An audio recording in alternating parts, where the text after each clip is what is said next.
Visit Avery.com, Avary, for the most up-to-date news and information on Team Avery. Avery, Avery, Avery, Avery, Avery, Avery, Avery, Avery, This is The Gala Show. I'm your reporter on the beat, Gala Avery. On this episode, you may know my guest as an actor who has been in everything from Boogie Nights to The Thin Red Line to Deep Blue Sea and my personal favorite, The Mist. Or from his role as Nick Castle in 2004's The Punisher, a producer at Renegade Entertainment, or from his love of the paranormal and his discussion on ufology. But here on The Gala Show, I know him simply as Thomas Jane. Hey, Thomas. How you doing? I'm doing great. So before we bring up the topic for today, I have a question for you. Great. I don't think we're going to be touching on the paranormal today in like our big topic, because I know what the topic is, but I had to bring this up in my question to you because, as people know, I totally, completely, utterly believe in this. Right. What was the experience that made you believe in aliens? Oh my gosh. Well, I did have an experience. I don't talk about it in specific terms. Because for me, it was kind of a sacred experience that I'm still wrestling with to this day. How long ago did that happen? 2011. Wow. As I recently had to figure that out and had to call my mom and ask her some personal questions about my life. My mother knows more about me than I do. And so we were able to pinpoint it. And I also went back through my emails, because I'd written a long email to Dr. David Jacobs, who I discovered early on in my rabbit hole journey after the experience. I went and tried to find other people who had who may know something about this nuttiness, and I wound up in the ufology rabbit hole and I was shocked that there were so much detailed, recorded history of the military, the government, and then, of course, personal human interactions with this phenomenon. We're talking in the millions of people who have seen things they can't explain by now. But my experience happened here in my house. It was about 3 o'clock in the morning. I had insomnia at the time.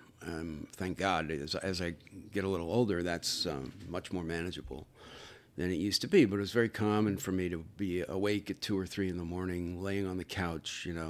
I had a shrink tell me, don't just lay in bed, try to go back to sleep. Get up, get a book. And that's what I was doing. So that changed my life from one day to the next. It was a completely different world. I completely believe it. I mean, when I was 12, I think, I was going to 5th grade. My parents bought a house out in Ojai, and we had grown up out there, me and my little brother. And I had, for the very first time, my very own room. And it wasn't an alien experience, but I definitely had a supernatural experience in that house, Right. which was long-standing, like months on end, Wow. haunting. Oh, it was a very intense haunting that I had. And later in life, I would experience like a paranormal, as they would say, experience. But that haunting in that house, it was bad juju house. How old were you? I was going into 5th grade, so I was... It's like maybe I was only like 10 or 11, and I had the intense insomnia, Right. and I started sleepwalking, which I've never done before in my life, and I have never done after. Right. And my dad would find me just in random places in the house. Right. I know, and I've done that. yeah. So it's just like, and the things I heard and the things I saw, I totally at that moment I was like, I know that there is something else out there than what we just Right. see. Right. And it's funny because I have friends that have never experienced stuff like that and are Right. desperately. Either they don't believe in it or they're desperately chasing it. And like, I want to believe and I want to experience. Right. And I have to tell them sometimes you don't need to experience. It can be Yeah. really scary. Yeah, and sort of shattering. And you know. intense, yeah. There's much more to consciousness than we commonly sort of believe, And we know so little. As sophisticated as we think we are, we're basically living in the same world as 1975. We have cooler electronics. We're pretty primitive in our biological, medical understanding. Our genetics were, only really started thriving in the 50s and 60s.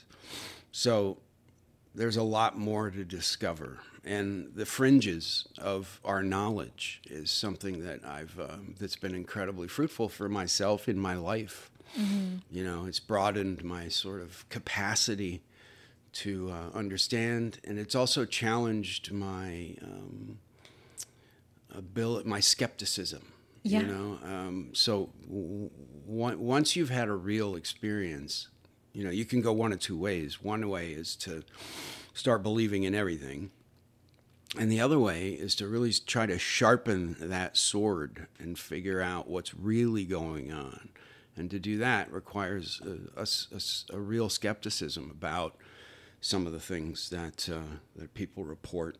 And I've found that in doing that, you can hone in on some of the things that we truly sort of understand. And one of them is that there's a non-human intelligence that's interacting with human society, humanity, and that's having an impact. Mm-hmm. Whatever that is, we've been altered over the past 80 years. We're on a trajectory now that we would not have been on had alien intelligence never interacted with human society.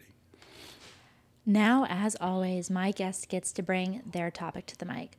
Thomas, why don't you tell us what your topic is and why you decided to choose it? So, to switch gears, I wanted to talk about a very unique experience that happened to me in the early 2000s.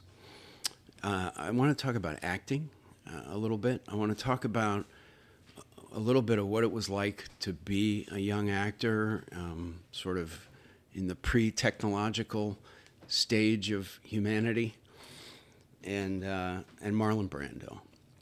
I can't wait to get into the topic, but before we set our timer, it's time for a commercial break.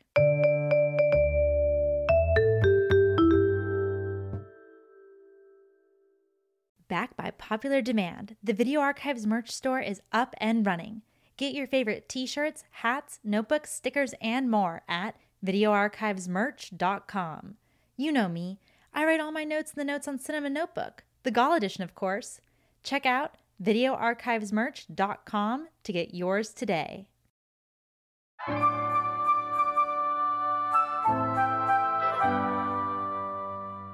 Hey, thanks so much for being a loyal listener. If you want to keep up with me off mic, make sure to follow me on Instagram at Gala Avery.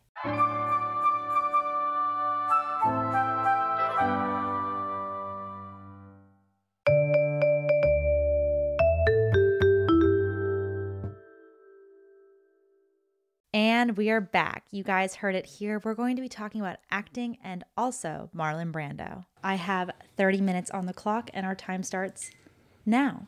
So I'm actually really excited that you are going to be talking about Marlon Brando because I had director Adam Rifkin on and he talked about just how to do it, just how to make an indie movie, right. But he almost talked about Marlon Brando. And so I know he's a very beloved actor and figure, and so I'm super excited. So I think to start us off, tell me a bit about your background. Like, how did you, are you from LA? So I'm from Maryland. I grew up in the suburbs of Maryland.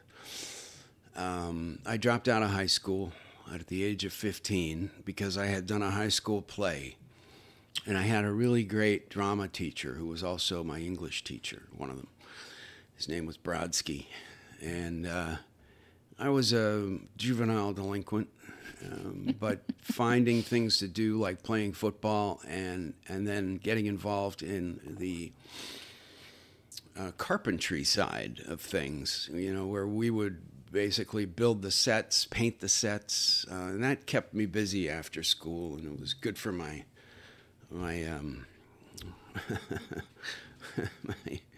my truancy.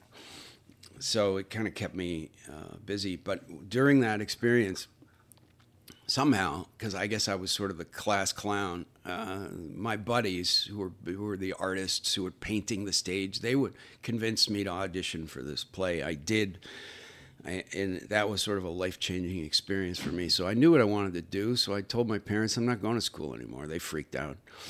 I ended up studying with this great guy named Ralph Tabakin, who had an acting class above a liquor store in Bethesda, Maryland.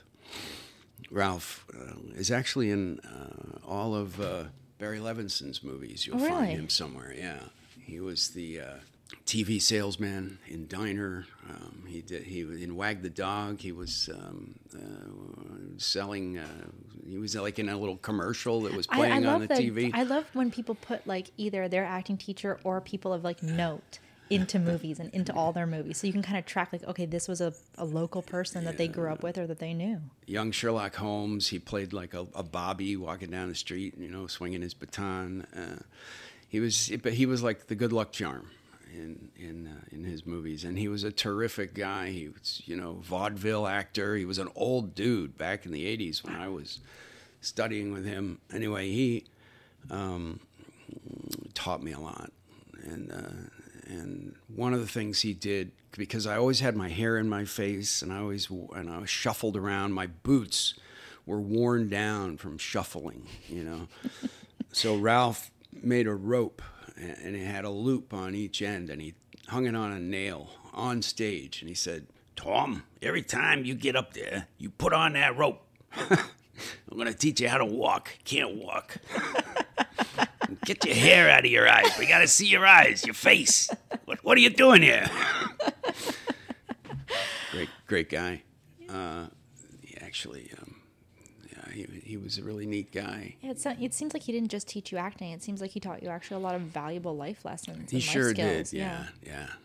I was lacking in those life skills as a kid.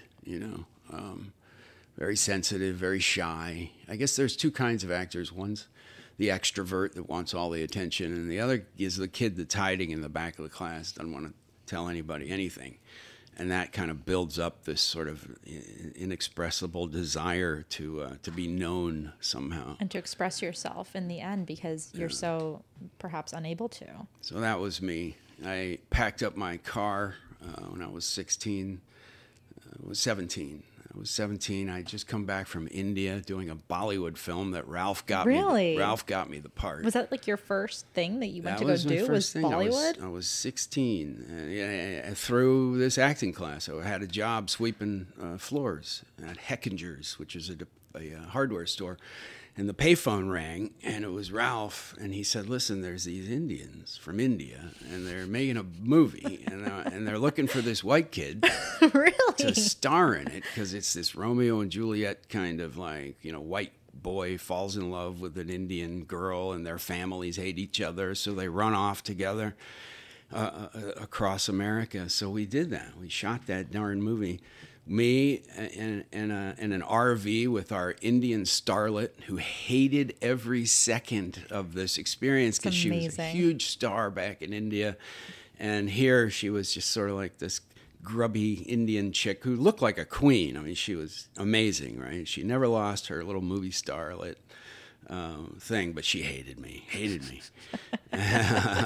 What a first job to get. Oh, it was amazing. We drove all around the country in this RV and a couple of vans. The only other white guy was a driver who drove one of the vans. So me and him became friends because we were the only ones who could talk to each other.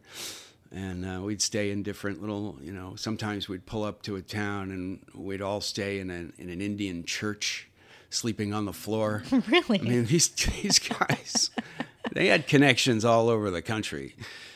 So I did that. I came back from India, turned 17. I got a car, 69 Camaro convertible, and drove that out to California. I ended up in Los Angeles. I actually spent a year in San Francisco. I turned 18, and then I turned 19 in L.A. Lived out of my car. I lived in flop houses. Wow. On Sunset Boulevard. We'd scrape together $70 for a week.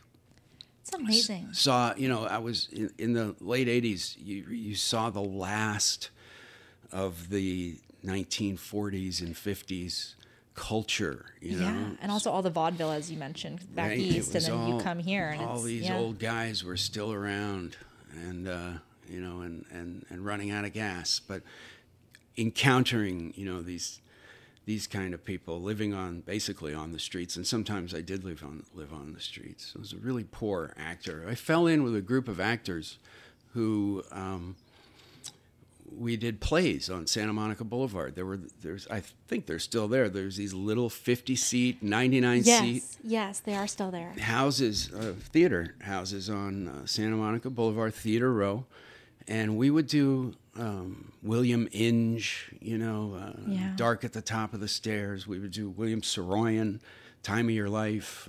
We would, of course, do Tennessee Williams, Glass Menagerie, and we would do scene work. You know, we were actors, and we'd have different teachers over time.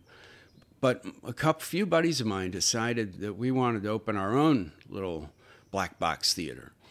And we rented a storefront on Heliotrope, just below Melrose, and we called it The Space.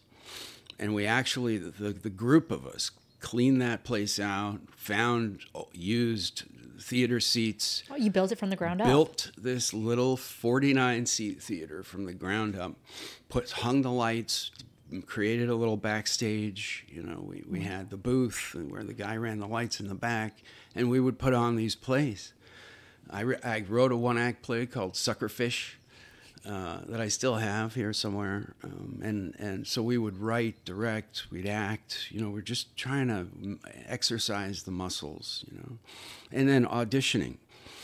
I started working, getting parts here and there as an actor, and I would still come back to the Space and do scenes, and you know, it was a great time. I had a buddy of mine named Alex. And his grandma worked at a garment factory as a secretary downtown, and she was an older lady at that time. She'd worked there for 45 years. Wow! And I ended up sleeping on their couch. Alex lived with his grandma, Libby, terrific lady. Every week she would cook us a chicken. On Sundays, she would cook us a lemon chicken, right? Throw a whole chicken in the oven, stuff it with lemons, and then me and Alex would eat that throughout the week. And you know, chicken that saved your life and satiated you for an entire week. Wow. Picking up odd jobs. You know, I was a Mongolian barbecue chef. The road to being an actor is really tough. I don't think a lot of people now realize how tough it is. Like you have to struggle and persevere. And lay awake at night, staring at the ceiling, going, what the hell am I doing? And then waking up the next day and somehow doing it again. And again, and again, and again, and again. You know, we do these little plays, and, you know, on opening night, you get all your buddies to come. But by the end of that first week, there's nobody in the audience. Because all your friends have been. We're pulling people off the street. Yeah. You know, hey, come on in. You know, just sit down for a few minutes. We get one or two people off the street to come and watch us do what we were doing. So I'd auditioned for this guy named Tony Kaye for a movie called American History X. Mm-hmm. And I thought, this guy is odd. You know, he never looked at me during the audition. He just sat there and scribbled on a piece of paper without once looking up from his page, and I knew what he was doing. He was trying to piss me off because he wanted this character to be full of rage. And then, of course, I didn't get that part, but I did say, you know, I know a guy who's fucking angry and full of rage, and that was Alex. Yeah. So I said, Alex, I think they had an open call or something. I go, you got to go down there and meet this guy. He's going to love you. And Alex went and auditioned for him, and actually almost got the part of that Ed Norton ended up doing. Tony loved him, right? Cast him after that in a bunch of commercials. Tony was a huge commercial director, very talented dude. But nuts. He was the kind of guy. As the best people are. Oh my God, Alex would have the greatest stories about this Tony Kaye character. Wonderful guy. I actually almost did a movie with Tony a few years later about a country musician named Glenn Shirley, which is a fantastic story that needs to be told someday your listeners should look up Glenn Shirley. Glenn Shirley. Yeah, Johnny Cash got him out of prison. Wow. To go on tour with him. Back in the day. It's fantastic. It's amazing. It's like going on tour with a gorilla you just let out of the zoo, you know. But Glenn Shirley was a great figure in country music. But before all that, I sent Alex down there. He fell in love with him, started putting him in commercials and stuff. And then Alex comes home one day and goes, listen, Tony just signed me up for this acting class. You're not going to believe who's teaching it. I go, what do you mean? She goes, Marlon Brando. Really? What? He goes, Marlon Brando is going to teach an acting class, and I'm going to be in it. I said, Alex, you get me in that fucking class, or you and me are never going to see each other again. Remember all the favors I've done for you in your life? Come on, man. So he did. And this just came out of the blue. This was just out of nowhere. What year was this, you think? I think it was around 2001. September 11th had just happened a few months. So it was either 2001 or 2002. Yeah. It was pretty soon after the Twin Towers had fallen and all that garbage. Why I know that? Because on the first day, we show up in this black box theater in Hollywood. And the class is full of these young folks, and they're going to film it. Oh, they're going to film the class. They're going to film the class, and Brando was going to call it Lying for a Living. What a great title. And he was going to sell the DVDs of Brando teaching acting classes, right? Brando's about 75, 78.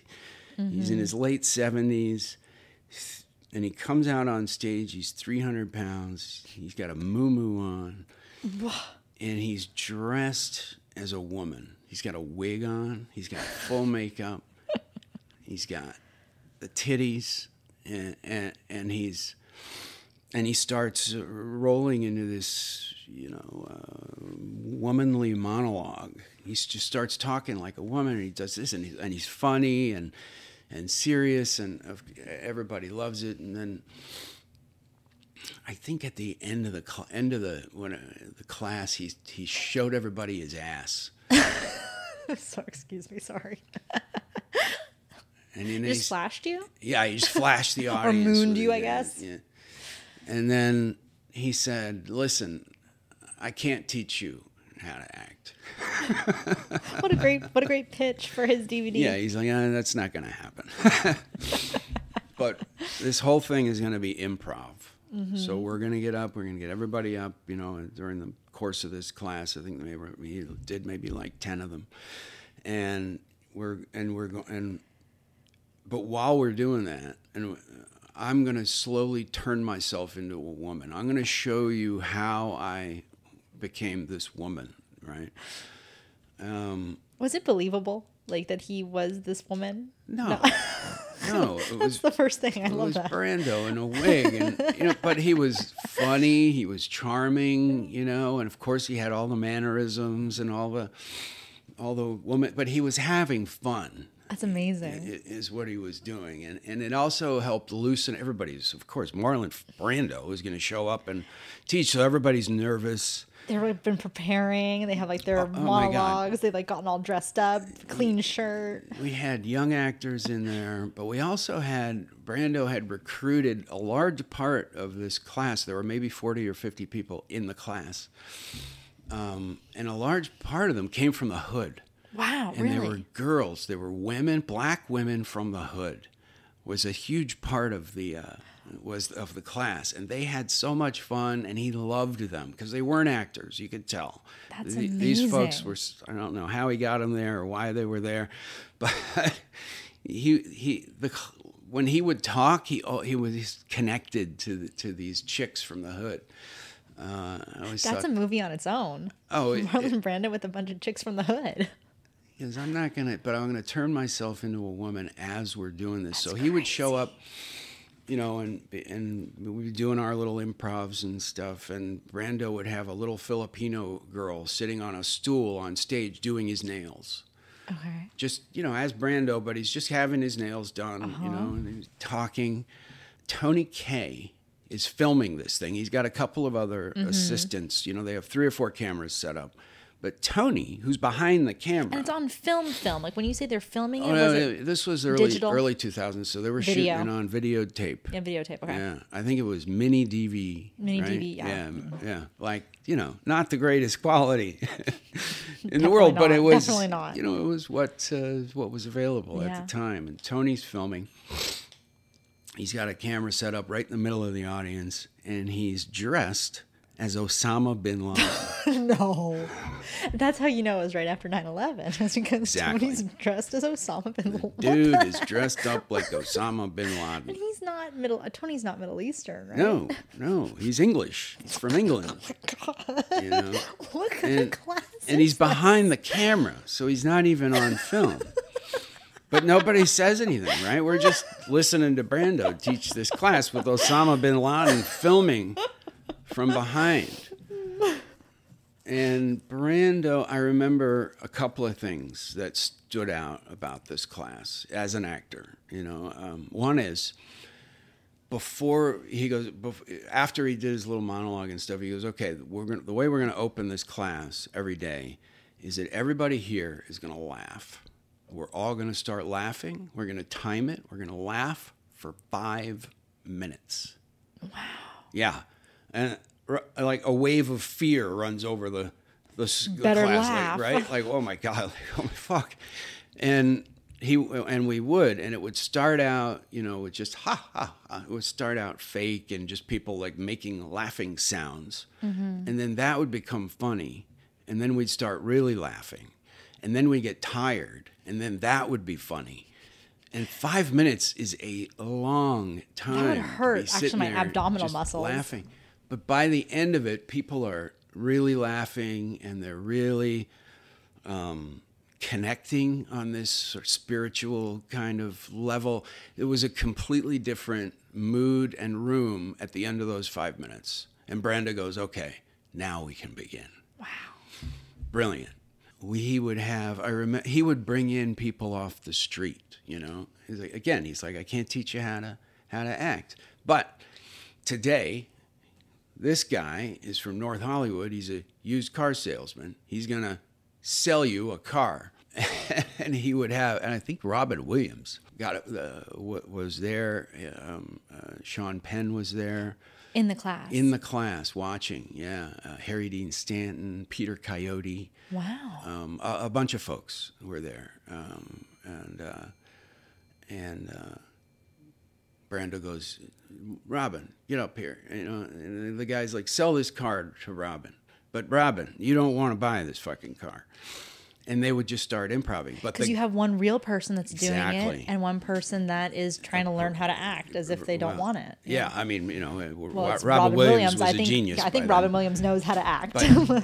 But it was fascinating to watch because you had a real guy doing his real job, selling a car, and you had Robin, who's one of the most brilliant improv people ever to live, sort of going along with it, you know, trying to catch in, and how hard Robin had to listen to this guy because it was this great collision with reality and stage, right? One thing I remember. Another thing I remember is Sean Penn. You know, Brando would go, okay, today, and I don't think he told Sean this. He's like, you teach the class. Get up here. Really? Was Sean just there to learn? Yeah. Yeah, he was just there to learn from Brando. We were just there in the audience. And then all of a sudden he's like, okay, now you're the teacher. Yep, You're doing it because today. you're the teacher. Come on up. And a couple of things that Sean said stuck with me, just as an acting, because, you know, we're thinking Brando, it's the method, it's this internalized sort of like real creation of sensorial events. You know, it's like Brando, you know, he's the greatest film actor that's ever lived, and known for revolutionizing movie acting with, you know, this method acting, which has kind of been forgotten today. Oh, totally. But it was revolutionary, and so we were all in awe of Brando. But Sean got up and he's like, listen, there's a couple of tricks I've learned over the years. And here's one. If you want to say you're playing a drunk, well, fuck all that drunk shit. fuck the internalizing and sense memory of what it is to be drunk. He goes, imagine that you've got a 12-pound bowling ball and it's stuck onto your fingers and you're holding it down by your side. Now walk around with that bowling ball. Wow. And I was like, that's brilliant. What a great tip. Right? That's fantastic. And he's like, you know, if you're trying to create a character, you can use just physical adjustments, sort of what ifs, to guide you and give you something to concentrate on while you're doing your scene. But you don't have to get all, troubled. Yeah, it's the physicality of and acting. Worked up. The physicality. Another thing that I remember is he said, imagine you're playing a character. Just imagine that water is up to your upper lip and almost up to your nose. And if you lower your head, so when you walk, you have to make sure your nose stays above the water, and just see what that gives you. Just take that adjustment and see how that affects you. Wow. Really fun stuff, walking while pretending to balance a glass of water on your head. Things like these physical adjustments that stuck with me. Really great. Edward James Olmos got up and he taught for a class. He talked about what his life as an actor and what it felt like to be an actor, and the sort of the grind of being an artist, and fascinating stuff. Brando would have he brought in a homeless guy off the street. Really?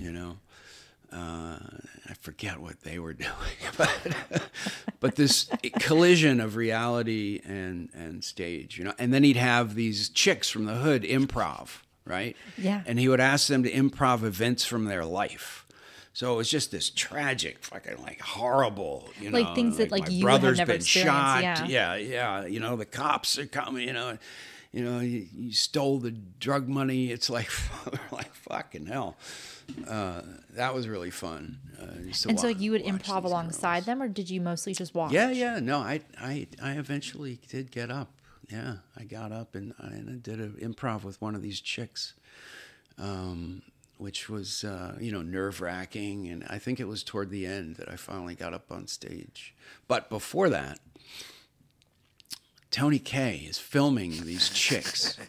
Is he Osama bin Laden the entire time? Oh, yeah. No, every day he shows up as Osama bin Laden right after 9/11. It's so terrible. And he's filming these girls, and these girls are doing an improv. And, when you're doing improv, and especially if you're dealing with untrained actors, it gets kind of it can be a drag. Yeah. But I've done enough acting classes in my life to know that this is just part of the process. So you sit there and you're basically watching people try to work out how to do what they're doing. Exactly. So you give them a lot of space when you're.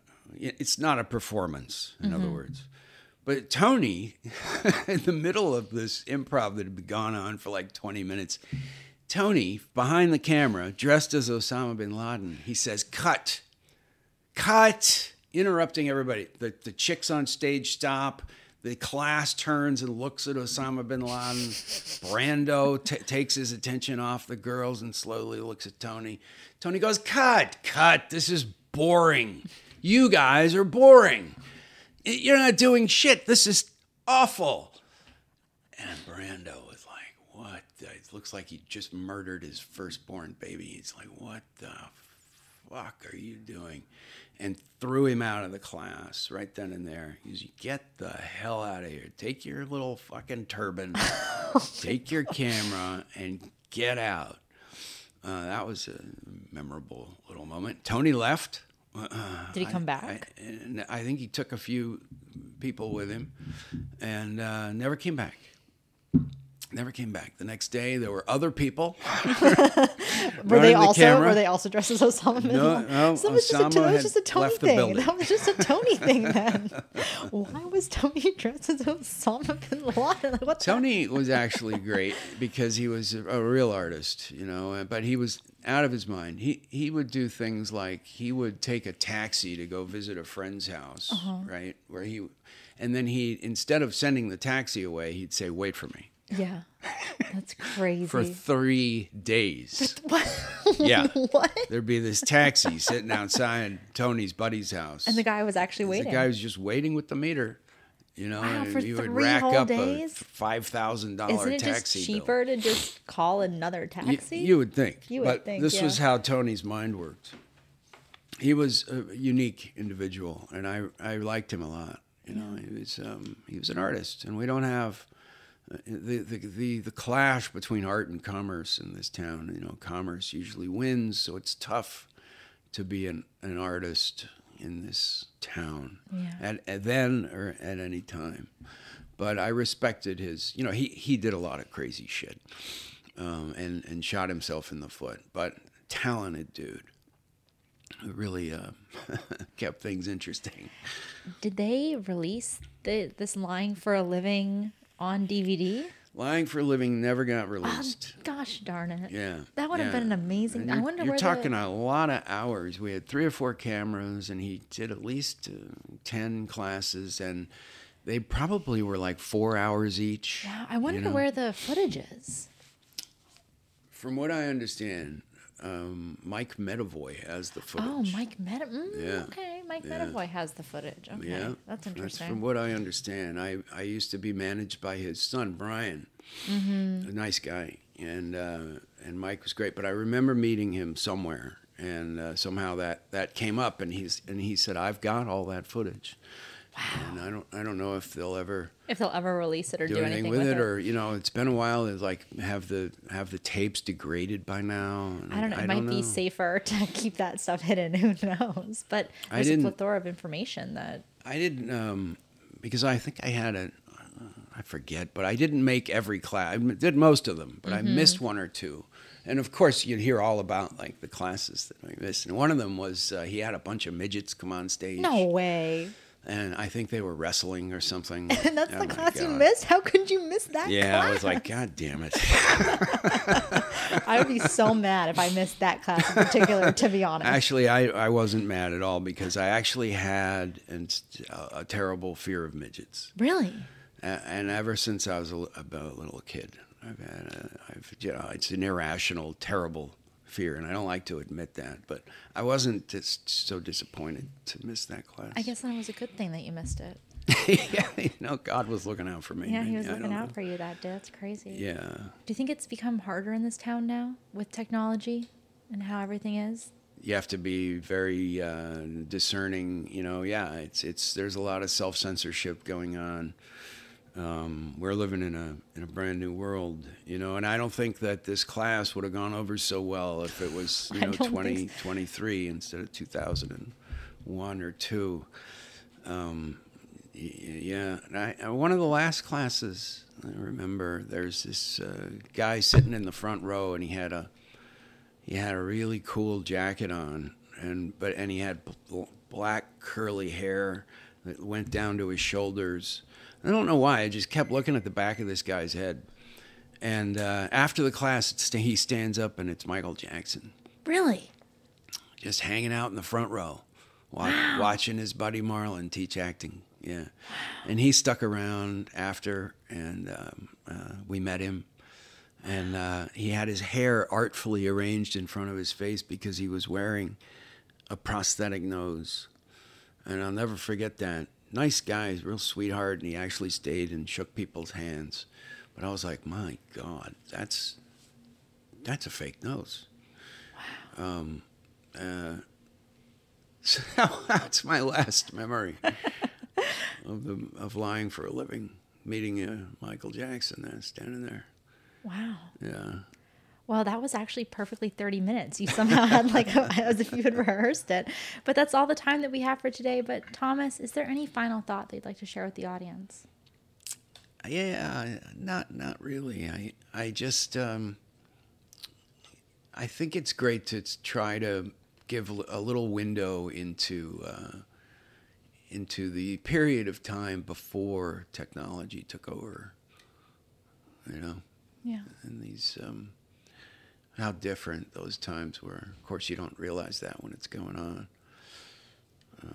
Sort of a fascinating, sort of the end of an era, Yeah. It was the end of Brando's reign as the king. As the king.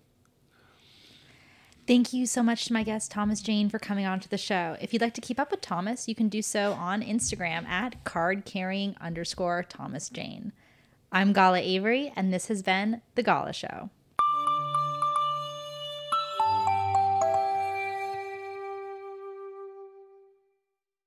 The Gala Show is brought to you by Avery.com. This episode was executive produced by Roger Avery and produced by Gala Avery. Music composed by Andy Milburn. As always, I'm your host, Gala Avery. Copyright 2024, all rights reserved.